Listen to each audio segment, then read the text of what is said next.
Welcome to news wise. मैं हूं आरिफा नूर। नाजरीन, प्रोग्राम में आज हम बात करेंगे सियासत पे। जैसा कि पिछले हफ्ते भी देखा, पाकिस्तानी सियासत में एक दफ़े फिर और बहुत तेज़ी जो है वो हमें नज़र आ रही है। एक तरफ पार्लियामेंट में कानून साजी, और कानून साजी के साथ साथ बहुत सी मुलाकातें सियासतदानों के दरमियान, कुछ नए इत्तेहाद बनने की बात हो रही है, तो कहीं पुराने इत्तेहाद टूटने की बात हो रही है। मगर इसके साथ साथ सबकी नज़रें लगी रहीं तो वो थी अडियाला जेल और इस्लामाबाद के हस्पताल। क्योंकि जैसे कि शायद सबको ही मालूम हो, पिछले हफ्ते ये ऑर्डर आया था कि इमरान खान साहब को शिफा हस्पताल ले जाया जाए, वहाँ उनके टेस्ट करवाए जाए, और अगर ज़रूरत पड़े, ऑर्डर से तो यही सुप्रीम कोर्ट के समझ आया था कि वहाँ उनको दाखिल भी किया जा सकता है।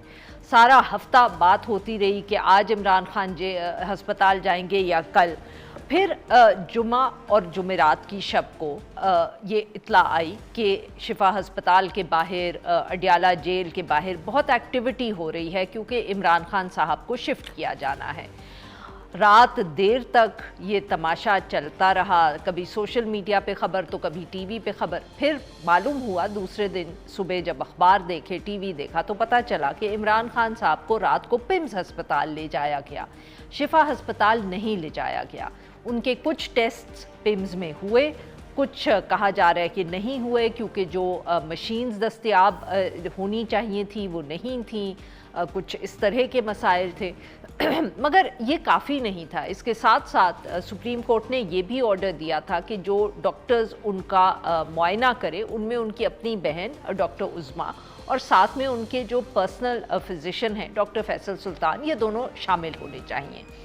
डॉक्टर उज़्मा की तो अपने भाई से मुलाकात हुई, उनको पिम्स ले जाया गया, वहाँ उन्होंने इमरान खान साहब से बात भी की, मुलाकात भी की। मगर फैसल सुल्तान साहब शिफा हस्पताल में इंतज़ार करते रहे, और फिर वहीं की इंतज़ामिया ने उनको बताया कि आप घर चले जाएं, क्योंकि इमरान खान साहब नहीं आ रहे। अब इसके बाद एक दफ़े फिर जो इल्ज़ामात हैं वो हुकूमत और पाकिस्तान तहरीक इंसाफ एक दूसरे पे लगा रहे हैं। हुकूमत ये कहती है कि खिलाफ वर्जी जो है कोर्ट ऑर्डर की, वो पाकिस्तान तहरीक इंसाफ और इमरान खान साहब की बहनों ने की। शिफा हस्पताल के बाहर लोग जमा हो गए थे, सियासत हो रही थी, बकौल उनके कोर्ट ने इससे मना किया था। साथ में जो इमरान खान साहब की बहनों ने प्रेस कॉन्फ्रेंस की और डॉक्टर ने भी प्रेस कॉन्फ्रेंस की, ये बताने के लिए कि किस तरह कोर्ट ऑर्डर नहीं फॉलो हुआ। बकौल हुकूमत के ये भी कोर्ट ऑर्डर की वायलेशन थी। दूसरी तरफ जो पाकिस्तान तहरीक इंसाफ है और इमरान खान साहब की बहनें हैं, वो कहते हैं कि खिलाफ वर्जी इस बात की हुई है कि इमरान खान साहब से जिस हस्पताल में उनको लेके जाना था और जहां जिस तरह टेस्ट होने थे वो नहीं हुए। अब मामला दोबारा सुप्रीम कोर्ट में पहुंच गया है। पिटिशन जो है वो दायर कर दी है पाकिस्तान तहरीक इंसाफ ने। अब देखते हैं कि वहाँ से अब क्या फ़ैसला आता है। मगर इल्ज़ाम जो तराशी हो रही है दोनों तरफ से, वो यहाँ ख़त्म नहीं होती।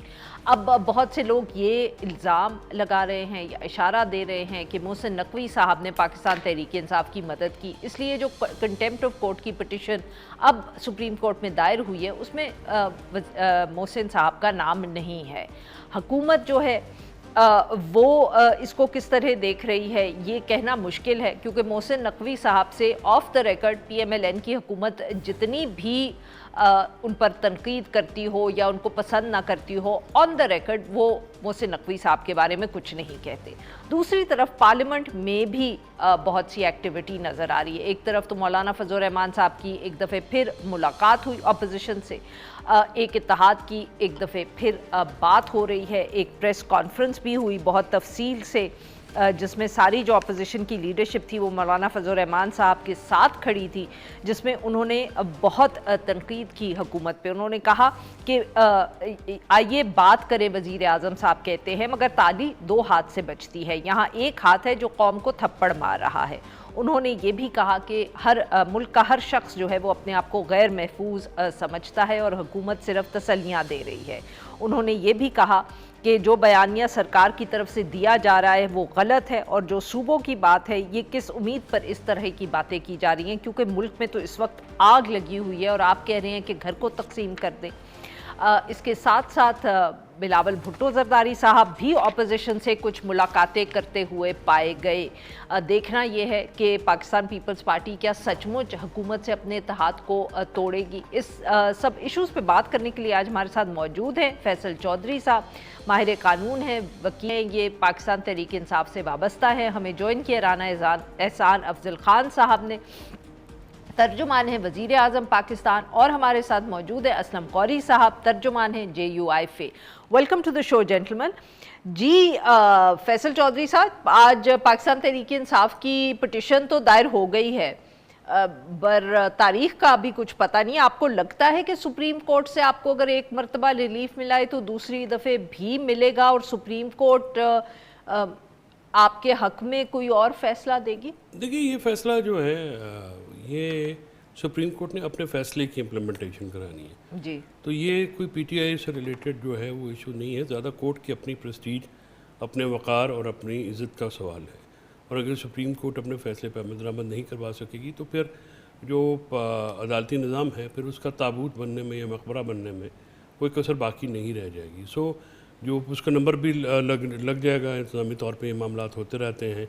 आजकल वोकेशन बेंचेस की भी इशू है कि वो एक जगह पे वो तीनों जज अगर अवेलेबल होंगे, क्योंकि रवायत ये है कि अदर काजी फायजी से सबके दौर के अलावा ये हमेशा यही रहा कि ऑथर जजेस जो होते हैं वो मौजूद रहते हैं। बेंच बड़ा भी हो सकता है, छोटा भी हो सकता है। तो ये तो उसका जो है वो टेक्निकल एक लीगल एस्पेक्ट है।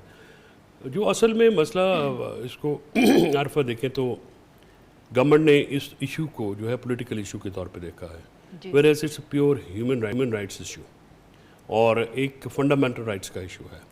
गवर्नमेंट ने इमरान खान साहब की सेहत पे जेल के अंदर भी पॉलिटिक्स की और जब अदालत से फैसला आया उसके भी ऊपर पॉलिटिक्स की, और बजाय उसके कि उनको इलाज की सहूलत जैसे कहा गया था वैसे दी जाती, इन्होंने उस जो ऑर्डर की वायलेशन की उसका फ्लाउट किया। और जिस तरह से बताया जा रहा है कि सुना है पिम्स हॉस्पिटल में, मुझे नहीं पता कि पिम्स हॉस्पिटल था जिस पे लाइट भी नहीं थी, टॉर्च में आप मोबाइल की टॉर्च में लेके जा रहे हैं, वही मैं कह रहा हूँ। तो वो पता नहीं कहाँ पे क्या लेके गए हैं, कहाँ पे रखा गया, उनको तो बेचारों को पिम्स की तो नहीं मालूम है।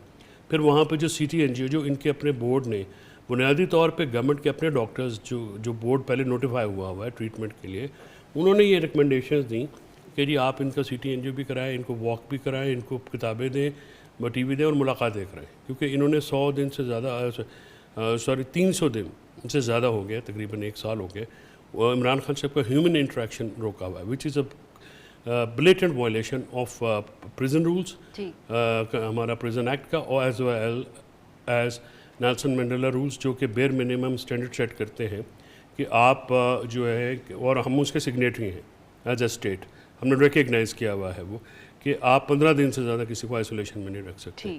सो ये चीज़ें वहाँ पे हुई हैं। गवर्नमेंट अनफॉर्चुनेट इमरान खान साहब से की जो पॉलिटिकल पॉपुलैरिटी है उसे इस कदर खौफजदा है कि ये उस चीज़ से, सियासत से बाहर नहीं आ रहे, whereas it has to be treated as a human right issue. We'll just come back to that. Rana साहब, आपने बात सुनी फैसल चौधरी साहब की। सर, एक तरफ तो कोर्ट ऑर्डर्स थे, दूसरा आप लोगों ने कुछ इतना उसको जेम्स बॉन्ड का, जिसको कहते हैं ना, कोई एडवेंचर बना दिया कि लोग शिफा में भी हैं, पिम्स में भी हैं, डॉक्टर को एक तरफ भेज दिया, बहन को दूसरी तरफ भेज दिया। क्या ज़रूरत थी इसकी? बिस्मिल्लाहिर्रहमानिर्रहीम। देखें, हुकूमत ने कोर्ट के ऑर्डर्स को इम्प्लीमेंट कराया कैसे सर? और शिफा के लिए ही तैयारी की हुई थी कि उनको शिफा अस्पताल लेके जाना है, लेकिन सिक्योरिटी सिचुएशन को देखते हुए जो इंतज़ामी तौर पे जो उस चीज़ को देख रहे थे, उन्होंने ये फ़ैसला किया कि पिम्स में उनको जो है वो ले जाया जाएगा। कोर्ट ने कहा था उनकी बहन को एक्सेस दी जाए, एक्सेस दी गई, उनका मुकम्मल मुआयना कराया गया डॉक्टर्स की तरफ से, वो पूरा उन्होंने ख़ुद विटनेस किया उनकी बहन ने, बल्कि उन्होंने ये बताया, ये एक जो प्रोपेगेंडा किया जा रहा था कि उनकी आंख ज़ाया हो गई है खुदा न खास्ता। यहाँ तो ऐसे भी यूट्यूबर्स थे जिन्होंने उनको बिल्कुल ही हलाक कर दिया था, लेकिन वो आंख भी जो है रिकवरी, उनके ब्लड प्रेशर के हवाले से भी और मुकम्मल फिटनेस के हवाले से भी उनकी स्टेटमेंट आ गई। यहाँ इस हद तक देखें कंप्लाइंस नहीं हुई कि वो शिफा अस्पताल में नहीं लेके गए, और उसकी जो वजूहात हैं वो अदालत के सामने रख दी जाएंगी कि क्या वजूहात थी सिक्योरिटी की। फिर बाद में आपने देखा कि इन्होंने जो टर्म्स थी सुप्रीम कोर्ट की वो भी वायलेट की, वहाँ कुछ लोग भी जमा हो रहे थे जिसका मना किया गया था, और फिर पॉलिटिकली भी स्टेटमेंट्स नहीं देनी थी वो भी। खैर ये तो चीज़ें हम आगे लेके जाएंगे, लेकिन हुकूमत ने कभी भी खान साहब की सेहत के ऊपर ना सियासत की है, उनको हर चीज़ वो प्रोवाइड की गई है, बल्कि या आइसोलेशन की बात करते हैं तो ये प्रोपोगंडा भी मैं समझता हूँ रद्द हो गया। 3 दफ़ा उनको दिन में जो है वो डॉक्टर उनका चेकअप करता है, उनके जो बीपी और मुख्तलिफ़ चीज़ें जो उनकी हैं उनको उनके हवाले से चेकअप होता है। उसके अलावा जो जेल की इंतज़ामिया के जो डॉक्टर्स हैं जो जेल के अंदर मौजूद होते हैं, एमओ की इंतजामिया नहीं तो रिपोर्ट तैयार की कि उनको तो पता नहीं इतना बीपी हो गया और लेक्सोटिनल 3 दे रहे हैं, तो मतलब कि 3 लेक्सोटिनल सुन के ही मुझे नींद आना शुरू होगी, तो बड़ा ही सीरियस मसला नहीं होगा? ऑब्वियसली देखें खान साहब की एज भी है, वो फैक्टर भी ज़रूर होगा, लेकिन वहाँ उनका 3 दफ़ा चेकअप भी होता है, ये भी ऑन स्टेटमेंट ऑन रिकॉर्ड बात है। तो एक बंदा जिसको आप क्लेम कर रहे हैं कि आइसोलेशन में, वो 3 दफ़ा तो डॉक्टर से इंटरेक्ट कर रहा है, उसके अलावा वो जेल के लोगों से भी इंटरेक्ट, उनके एक्सरसाइज का भी बंदोबस्त, तो ये सारा एक बिल्डअप। देखिए हम लोग अदालत के सामने बिल्कुल हमने कंप्लाइंस दिखाएंगे, और जो शिफा में नहीं लेके गए उसकी वजूहात जो हैं, जो इंतजामी सरबराह थे इस चीज़ के, वो कोर्ट को के सामने रख दिए असलम गौरी साहब को यहाँ गुफ्तगू में शामिल करते हैं। असलम साहब, आप ऑब्वियसली इस इशू पे अगर कुछ कहना चाहें तो आप यू मोस्ट वेलकम, बट मैं पूछना आपसे चाह रही थी, जो मौलाना फजल रहमान साहब की गुज़िश्ता दिनों अपोजिशन से मुलाकातें हुई हैं, क्या हम समझें कि अब कोई संजीदा एक अपोजिशन का इत्तेहाद JUI फे के साथ मिलके बन रहा है? बहुत शुक्रिया आपका जी, बहुत मेहरबानी। मैं बात, मेरे जो दोस्त बात जिस मौजू पे कर रहे थे, मैं थोड़ा सा उस पर मेरा नुक्ता नज़र थोड़ा सा मैं थोड़ी सी बात उससे करूंगा, फिर आपके सवाल का जवाब दूंगा। मेरा नुक्ता नज़र ये है कि ये सूरत बनी ही क्यों, सुप्रीम कोर्ट ने क्यों कहा कि उसको ला के हॉस्पिटल में चेक कराया जाए? हुकूमत की जिम्मेदारी नहीं थी? हुकूमत ने अपनी जिम्मेदारियां क्यों पूरी नहीं की? क्यों उनके अलावा की सुप्रीम कोर्ट में गए? ये तो बात की बात है ना, उसको सुप्रीम कोर्ट के ऑर्डर पे फैसला अमल दरामद किस हद तक हुआ या नहीं हुआ, ये तो एक बात मैटरियल है। बेसिक मैटर ये है कि हर कैदी को, पाकिस्तान के हर कैदी को यह हक हासिल है कि उसका इलाज किया जाए। क्या मियां नवाज शरीफ के इलाज के लिए क्या पाकिस्तान से बाहर नहीं चले गए थे? क्या इस तरह इलाज, इससे कबल बहुत सी ऐसी मिसालें हैं, मैं शायद मैं दे सकूं, वक्त थोड़ा है, तो बहुत सी ऐसी मिसालें हैं जो प्राइवेट हॉस्पिटल में हुए हैं, इलाज हुए, फिर उनके डॉक्टर को साइड में कर दिया गया, उनका डॉक्टर को कहीं और बिठा दिया गया, उसको अंधेरे में रखा गया, तो एक अलग कहानी है।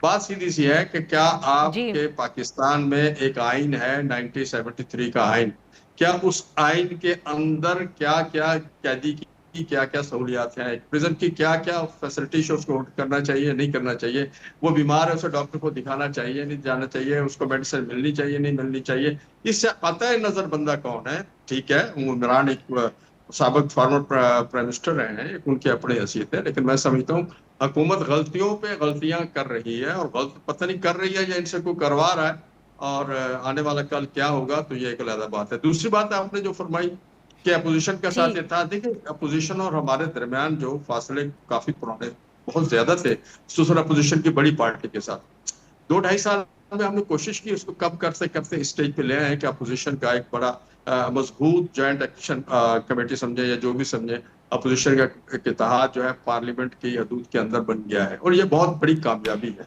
क्योंकि हुकूमत ने हमेशा हमारी तफरीक से फायदा उठाया, अपनी मर्जी की कानून साजियां की, और हम लोग इनका मुंह देखते थे, ये हमारा देखते थे, हमें अंदाजा नहीं होता, इनको अंदाजा हमारा नहीं होता था, हमें इनका नहीं होता था। अब हम बैठेंगे, बैठ के एक डिसीजन लेगी पूरी अपोजिशन एक डिसीजन लेगी, और मैं समझता हूँ ये हुकूमत के लिए भी अच्छी बात है, हुकूमत के लिए बुरी बात नहीं। अगर अपोजिशन स्ट्रांग होगी तो हुकूमत को गलत फैसले करने से हम रोकेंगे, तो मैं समझता हूँ कि एक अच्छा कदम है और सीरियस कदम है, आने वाला कल इसके आगे भी जा सकता है, ये अभी तक याद रखें। जी हाँ, We'll go back to that point, sir. इधर मुझे एक छोटा सा ब्रेक लेना है नाजरीन, यहाँ पे लेते हैं हम एक छोटी सी ब्रेक।